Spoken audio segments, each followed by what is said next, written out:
Dinesh Gundurao ji, K.S. Alagiri ji, K.R. Ramaswamy ji, P. Chithambaram ji, Advocate Chandra Mohan ji, senior leaders, advocates, I'd like to welcome all of you here, and I would like to thank you for inviting me here. It's an honor for me to have a conversation with you.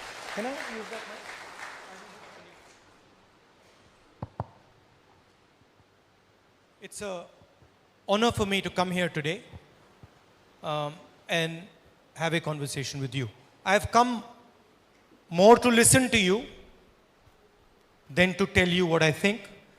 So I think there will be questions you will be asking me and opinions that you will be giving me. I'm looking forward to hearing those. I'll start by saying 2 or 3 words in the beginning. A nation is a balance between its institutions. If that balance is disturbed, the nation is disturbed. That is the central idea. What are the institutions that make up the Indian nation? There are elected institutions, Lok Sabha, Vidhan Sabhas, Panchayats.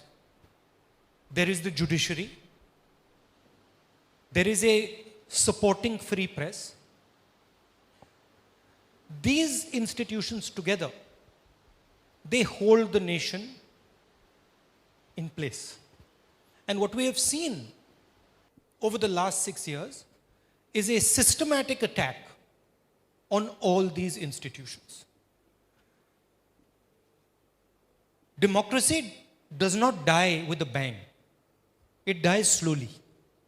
And I'm sad to tell you that democracy in India is dead. It doesn't exist anymore. It is dead because one organization, the RSS, has combined with huge finances to penetrate and disturb and destroy our institutional balance. That is what has happened. There are many, many different manifestations of this. Misuse of sedition law, killing of people, threatening of people. These are all symptoms of the problem. But the problem is that concentration of capital has combined with the organization of the RSS and has disturbed, and I would say actually destroyed, the institutional balance in the country. There are multiple other balances that have also been destroyed. Remember that India is a union of states. So all the states come together to form the nation. When you destroy the institutional balance of the country, you also destroy the negotiation between the states. Because if all the states do not have equal say, then the power balance between those states is disturbed. And that is a serious problem for any country. This is what we are facing.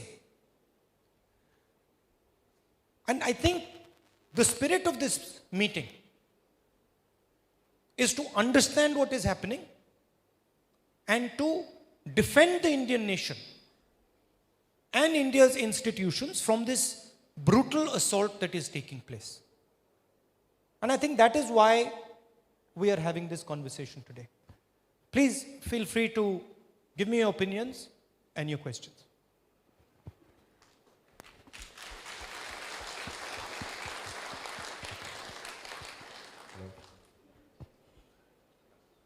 We have some questions. Hello? There's some questions which are this thing. So can I call V.A. Krishna Kumar?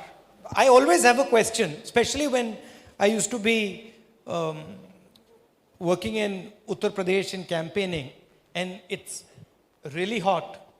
And I have the luxury of coming here in a shirt, and you have to wear this suit and shirt and all this. So I'm feeling hot just looking at you. Sorry. Mr. V.A. Krishna Kumar? After BJP came to power, they have either purchased the MLAs or threatened the MLAs by NIA, CBI, and income tax. And that's why the MLAs are switched over to BJP. Though the people give full mandate to the Congress MLAs, but because of this threatening, they have switched over their loyalty to BJP. This is what happened recently in Pondicherry. So my question is whether the state leaders fails to choose right persons for MLA candidates and how to curb this. The choosing the right MLA candidate, please sit. Choosing the right MLA candidate is just one component of the problem. If we look at Madhya Pradesh, attempt in Rajasthan, Goa, attempt going on in Jharkhand, Pondicherry, Arunachal, these are all Congress governments. These are all governments where people gave the mandate to us. And concentration of capital took the mandate away from us. I know the amount of money that was thrown at the MLAs in Madhya Pradesh. I know the amount of money that was thrown at the MLAs in Rajasthan. We are talking massive amounts of money. Right? And so, when you have one party that is fighting the election with thousands and thousands of crores, and you have other political parties that are not allowed to raise finance, that financiers who would like to support opposition parties come and say that, look, we understand what you're standing for. We support what we are standing for. But if we give you 1 rupee, our business will be destroyed. I've had that conversation where they say, we want to support you, but if we support you, it means that our business will be destroyed and so we cannot support you. So on one side, you have capture of all institutions. You have a monopoly on finances. You have a monopoly on the media. And on the other side, you've got political parties that are not allowed to compete. When they form governments against all odds, their mandates are taken away from them. So, where is this heading? It is, see, as a political person, as a political leader, normally, in a democracy, I require institutional support. I require a media that is objective. I require a judiciary that is aggressive. I require the ability to speak in the Parliament House. All those have been taken away from us. We are not, I'm telling you, we are not allowed to speak in Parliament. Literally, we're not allowed to speak in Parliament. So where is this heading? There is only one way this thing is going to get resolved, and that is mass action. When the ordinary citizen of this country realizes that this country now is not being run by his mandate, but is being run by force, is being run undemocratically. And that is where this is going. And you can see this beginnings of this mass movement, you can see it. It's in the borders of Delhi when they passed the farm laws. So the stirrings are there. But as a political person, in my entire career before 2014, I had never imagined a situation where I will have no institutional support whatsoever.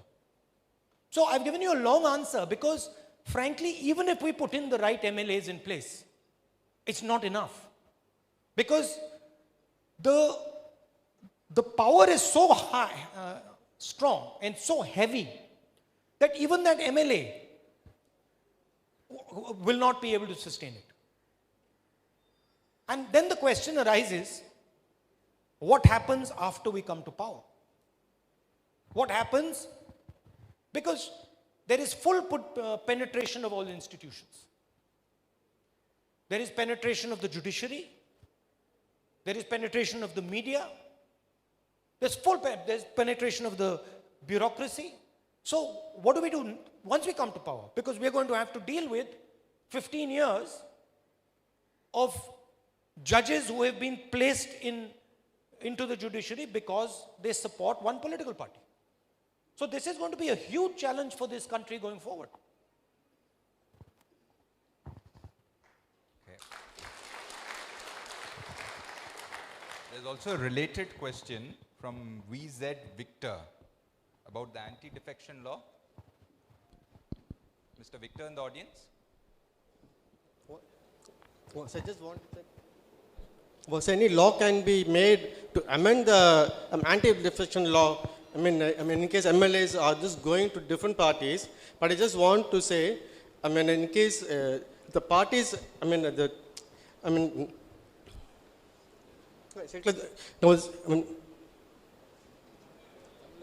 voters are voted only for our party, but MLAs they just shift to different parties. But we want to say the particular MLAs and MPs should not be allowed to go to different parties. They should be disqualified at the early stage itself. Yes. I mean, you can make the anti-defection law stronger, you can disqualify them, but remember one thing. In order to do that, you need parliament. And you're not going to get parliament right now. Yes, sir. So I agree with that idea. But again, even to enforce that idea, we need the institutional structure. We don't have it. So now India is entering a phase very much like when we were fighting the British, that we cannot rely on the institutions to protect our democracy anymore. There is only one place on whom we can rely, and that is the people of the country. There's no other place. And I say this with all seriousness, because I've been dealing with this problem, and I firsthand see the depth of this problem. Absolutely, we should have laws that don't allow MLAs to move. But first we need a functioning parliament. We need a judiciary that's not completely penetrated by the RSS and the BJP. We need a press that raises this issue and says, listen, look, our Madhya Pradesh government goes, and it is essentially bought. Nobody in the media says anything. Our government in Arunachal goes, it is bought. Nobody says anything. We need today, if the Congress party wants to win an election, the only way to win the election is if it has a 2/3 majority. If it wins the election by 10, 15 seats, it's not a win, it's a loss. Because BJP just comes, buys the people and has its own government. That's what we are facing. And I'm sure you're also feeling it in your work. And you can see it in the nation. As people who are questioning and challenging the RSS, BJP are threatened, pushed around. I'm lucky. I'm lucky because there is nothing that they have on me. That's why I'm lucky. Because I had the good sense through my whole political career to be an honest person. That's why they can't touch me. There's nothing they can do to me. Right? That's why I can speak to you. Because no ED, no CBI, no nothing is going to affect me. And that's also why, by the way, that 24/7 the BJP attacks me. Because they understand very well that this man is not corrupt and we have no leverage on this man.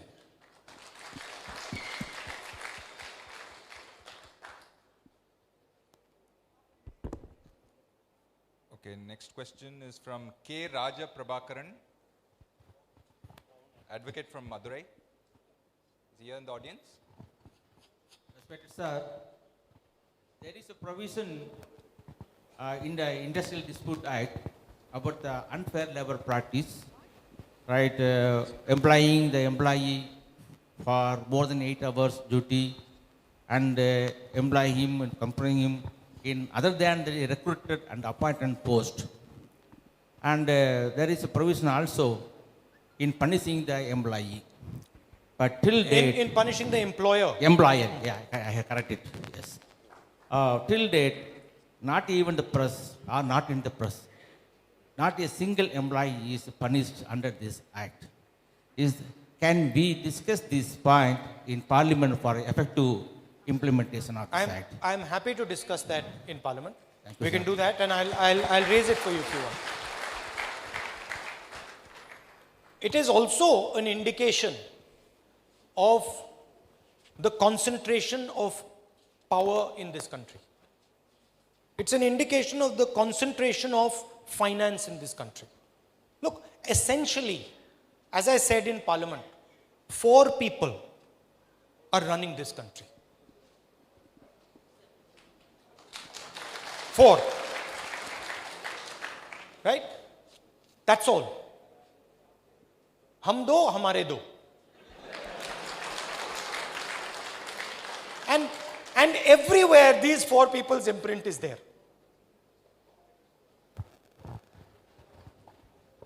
Yes. Ms. Vanaja is here. Question. நான் வந்து தமிழ்லேயே பேசுகிறேன். ஜட்ஜஸ்லாம் பிறகு வந்து ஏதாவது ஒரு political parties வாங்கிட்டு இப்போ அவங்க மேலே வந்துடுறாங்க. அதில் இதில் என்ன சிக்கல்னா, ஜட்ஜஸ் வந்து ரிட்டையர்மெண்ட் ஆனதுக்கு பிறகு பொலிட்டிக்ஸில் வந்தீங்கன்னா மக்களுக்கு என்ன விதமான ஒரு நியாயம் கிடைக்கும்? அதான் என்னுடைய கேள்வி. Question is about post-retirement sinecures for judges. They accept political appointments from the government after they retire. Yeah. And we've seen examples of this, where judges take decisions that the government wants, and then they are given plum posts. Would you like to just translate that? Would you just like to translate it for her? Oh, okay.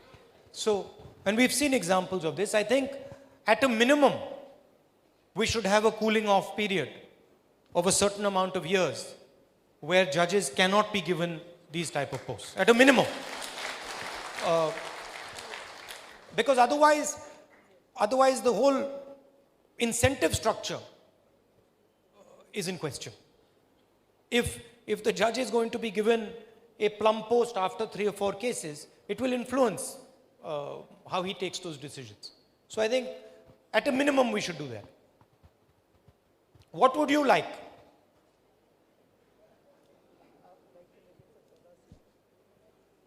I agree. But would you like to add anything to what I said? No, Nothing? nothing. Okay.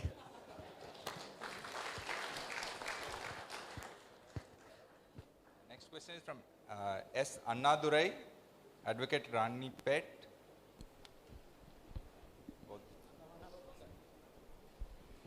Sir, your views on women reservation bill in parliament and assemblies. My view is reflected in this room.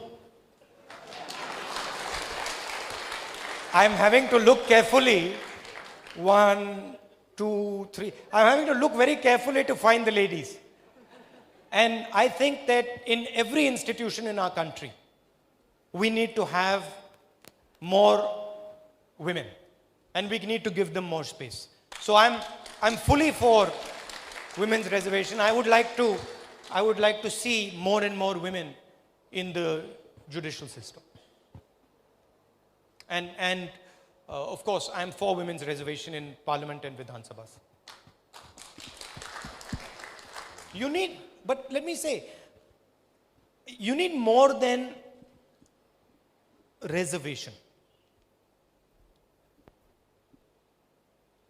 Indian men need to change the way they look at Indian women. And we can keep doing, we can keep doing reservation. But unless Indian men start to view Indian women with the same lens that they view themselves, the real change is not going to happen. Do you agree with me? No? So I think it is also it's giving women positions, creating the atmosphere where women can get the positions, but it is also changing our attitude. And it's not only in the judicial system, it's across the country, in every space, because women, with all due respect to my brothers here, women in India are treated very badly by men.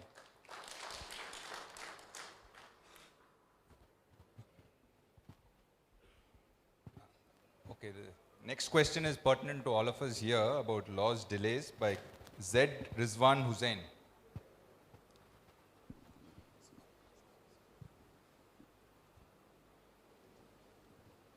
Hello, sir. Hello? And we see that many cases are pending in the courts, millions of them. And litigants spend their entire lifetime running from pillar to post, expecting justice, sometimes 2 generations, 3 generations. So, in my opinion, there must be a process where justice can be given speedily. So, when you come to power, God willing, I mean, how do you plan to deal with this? you probably understand the judicial system. All of you understand it better than I do. But as an outsider looking in, I think increasing the number of judges would be one thing that would be useful. Making sure that at the lower levels, our judicial process moves faster.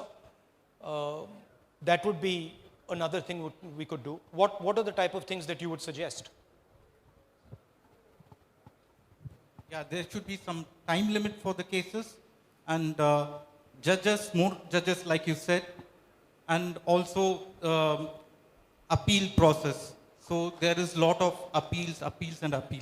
So this should be shortened so that people can get justice. Yeah. So this is what I think. Why are there so many appeals? I think that's an opportunity given. Appeals are because there is dissatisfaction on Right. the judgments. So it just goes on, it drags the whole process on. So there are a lot of loopholes that are exploited. Right. Yeah. Thank you, sir. Thank you. But do you think that we need to sort of look at the judicial system and have a sort of broader reform of the judicial system? Yes, that's necessary. That we should sit down and sort of once and for all sort of do some big picture things to the judicial system? Yes, and I'm sure that will happen when you come to power. Well, we'll try. Yes, we are with you. Thank you. Okay, there is a question related to this on the Indian Judicial Service, whether it should be there, from A. Brahma.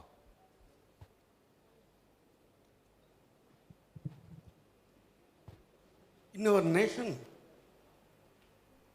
a administrative side, IAS, IFS, IRS, but in judicial side, IJS, Indian Judicial Service. So a lot of youngsters will come to the power to the people. But in judicial side, give an opportunity to the directly come to forward to manner to the youth. Form a IJS, Indian Judicial Service. So you come to power, please do this. I think as a supplement to the other streams, I think that might be a good idea and it's something that we could consider. Thank you. We could Thank look you. into. Thank you. Lot of thanks. I'm told we have time for 2 more questions. This is a very frequent question you might be getting on electronic voting machines. About this, there's a question from M. Barnabas.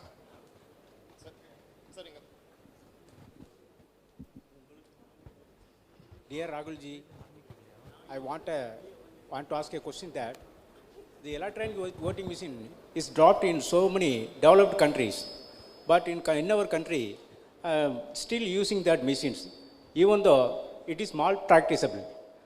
Are you accepting it? What is your opinion? Look, EVMs, as you said, the world over, have been shown to have problems.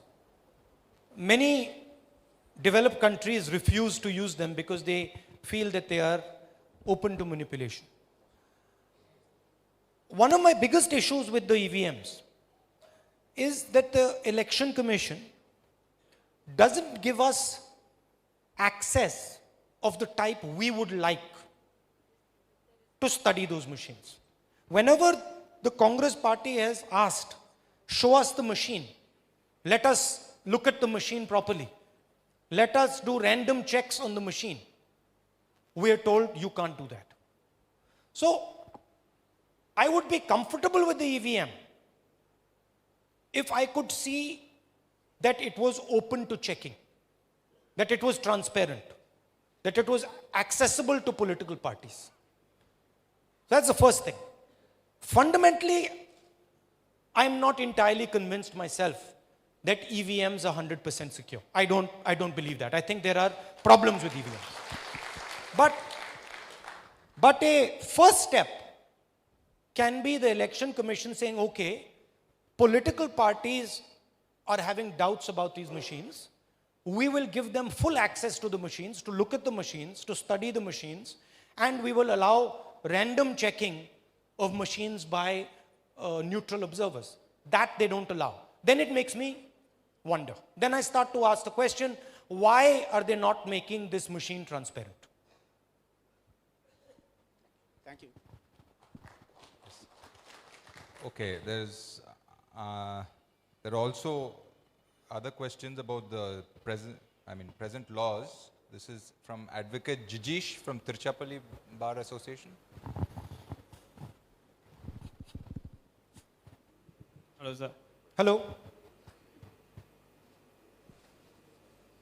What is your personal opinion about CAA Act and protest against farmers? We think the CAA is discriminatory. And we don't agree with it, we don't support it. It's discriminatory on many counts. On the Farmers Acts, these acts are designed to wreck the Indian agricultural system and hand over the benefits of that agricultural system to 2 or 3 big corporates in India. The first law is designed to destroy the markets, farmers' markets. The second law is designed to allow as much hoarding as the largest corporates in the land want. And the third law basically says that if a farmer contests, then the farmer cannot do it in a court of law. So we are completely against these 3 laws. We do, however, feel that the system, agricultural system, needs to be looked at and it needs to be reformed.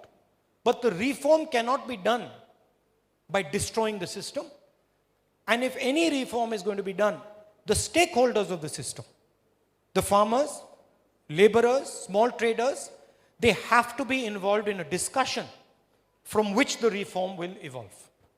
So we're against these farm bills and we are protesting against it. We are fighting it across the country.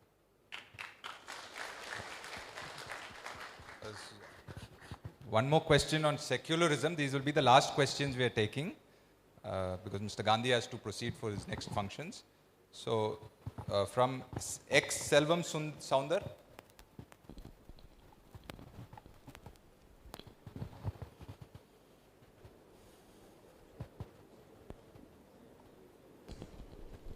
Sir, secularism is the basic structure of our constitution.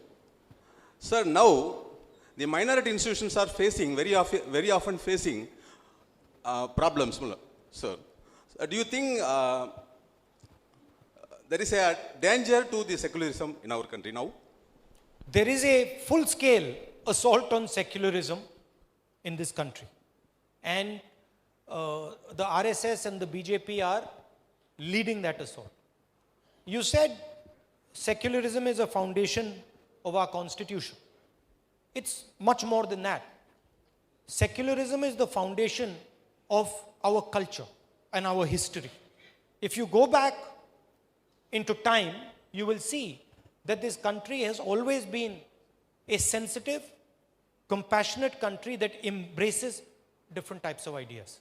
So this is not just an attack on the constitution, it is an attack on our history and on our culture as well. And I think it is very important that it is stopped in its tracks. And that all of us fight this assault. I think, in the beginning I told you that our institutions are under attack, our nation is under attack. But I must tell you that I believe that you are the people who work in the judiciary, the lawyers, the judges, who have a very, very important role to play.